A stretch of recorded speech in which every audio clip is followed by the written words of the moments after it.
So I found the birth center and had my third baby there at Valley Birthplace, and it was a wonderful experience.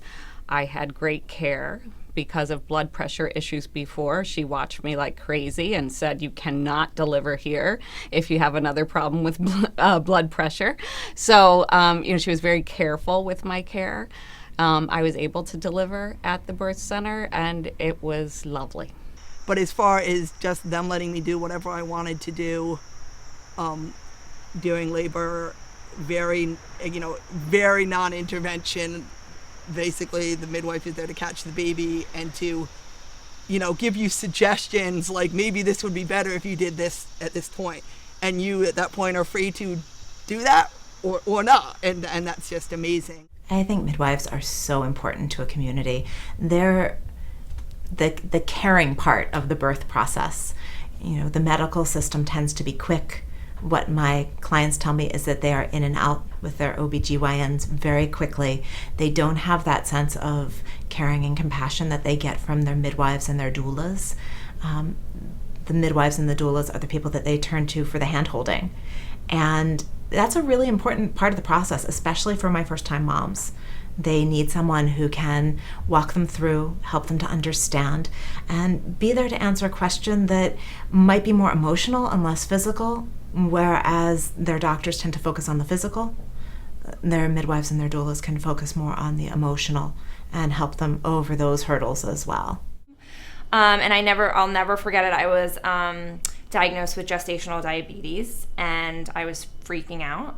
And I went in and I saw the midwife, Ruth, who is an older lady, and she doesn't deliver anymore, which in the back of my head, before I had seen her, I was like, I don't know, like she doesn't deliver, like I'm trying to meet all these midwives, so, because I don't know who I'm going to get when I go into labor.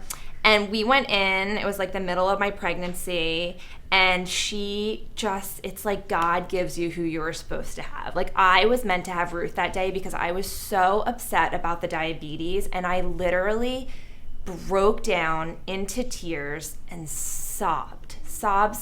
I was afraid I was gonna have to start taking insulin and, the diet restrictions, and oh my goodness, am I gonna have to go to the hospital? It wasn't my birth plan. And she just made me feel so much better. She hugged me, she held me, and I mean, sitting here, I could cry just thinking of like how amazing she was. Until 40, 50 years ago, really, there was not an opportunity for people to have a midwife experience. And there sure was not an opportunity for a at-home life experience, but not at home. And that's really what the birth center gives patients who want it. If you want that opportunity, you have it available to you. And the circle is a wide circle. And people come from an hour and a half to 2 hours away to deliver at a birth center, especially if you want a Bryn Mawr. So, I see patients and consults who come from a long way away for that care. I love my birth center. I love my girls. I adore them. I embrace them. They will be a part of Aiden's life for forever. It wasn't a one-time event. It's a life process.